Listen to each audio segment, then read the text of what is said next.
અમૃત પુષ્પ કેન્દ્ર રાજકોટ ઉમેશ કામરિયા. હવે આ ભાઈ કાલે આવ્યા હતા એક્યુપ્રેશર કરાવવા માટે અને આજે બીજો દિવસ છે, તો એને શું તકલીફ હતી અને શું ફાયદો થયો એના શબ્દમાં સાંભળીએ. તમારું નામ? પ્રવીણભાઈ, ગામ? રાજકોટ. છે, જોરથી બોલજો. હવે તમને શું શું તકલીફ હતી? કમરની તકલીફ, કમર દુખતા અને પગ દુખતા. પગ દુખતા. હવે આજે પહેલો દિવસ, કાલે એક્યુપ્રેશર કર્યા હતા, આજે આજે રેડી થઈ ગયું. કમ્પ્લીટ થઈ ગયું ને? જરાય નથી દુખ્યા ને? ના ના ધરાઈ ગયા. કમ્પ્લીટ. હવે બીજું તમને શું શું તકલીફ છે? સુગર છે, હા, સુગર. પછી કિડનીની છે તકલીફ છે. હા, કિડનીમાં. બીજું બીજું કોલેસ્ટ્રોલ છે, એવું છે.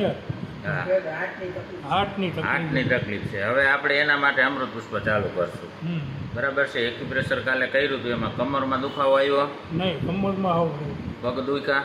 પગે નથી. રેડી ને? રેડી. એક જ દિવસમાં. એક જ. બીજાને શું કહેવા માંગો? આ ચાલુ પોઈન્ટનું ચાલુ કરી દેવાય. હા. અને અમૃત પુષ્પ ચાલુ કરી દેવાય. હા, અને આપણે સુગરની હવે દવા ચાલુ કરશું. કરશું. બરાબર છે. જય દ્વારકાધીશ. જય દ્વારકા.